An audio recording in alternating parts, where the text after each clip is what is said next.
দুইটা ভয়ঙ্কর পাপের কথা বলে দেই। এই দুইটা পাপে যারা আসক্ত হয়ে আছে তারা তওবা করে ফিরে আসলে পরেও সারা জীবন তাদেরকে এটা সাফার করতে হবে। কথা বুঝতে পারছেন? তওবা করে ফিরে এসেছেন মনে করেন, তারপরেও আপনাকে সারা জীবন এই পাপের ফলটা ভোগ করতে হবে।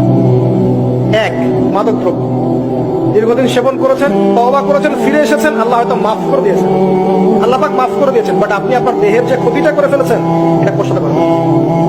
তখন আপনি যদি বিয়ে করেন আপনি স্ত্রীকে সন্তুষ্ট করতে পারবেন না। হ্যাঁ।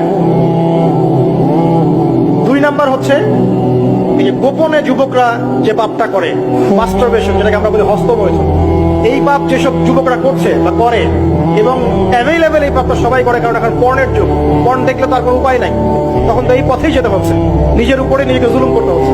যারা হস্তমৈথুন অভ্যস্ত হয়ে গেছে এরা যদি তওবা করে ফিরেও আসে, শরীরের যে ক্ষতিটা হয়েছে এটা পূরণ হবে না। এখানে আপনার দেহের ক্ষতি, আপনার মস্তিষ্কের ক্ষতি, আপনার পরিবারের ক্ষতি, এমন আপনি যদি পরবর্তীতে গিয়ে পরিবার গঠন করতে চান আপনি সুখী পরিবারও গঠন করতে পারবেন না, কারণ ভিতর থেকে আপনি নিজেকে শেষ করে ফেলেছেন। গোপন পাপে লিপ্ত হবেন না, আপনি যৌবনকে ধরে রাখেন, ইনশাল্লাহ দেখবেন আপনি সারা জীবন এনজয় করতে পারবেন ইনশাল্লাহ।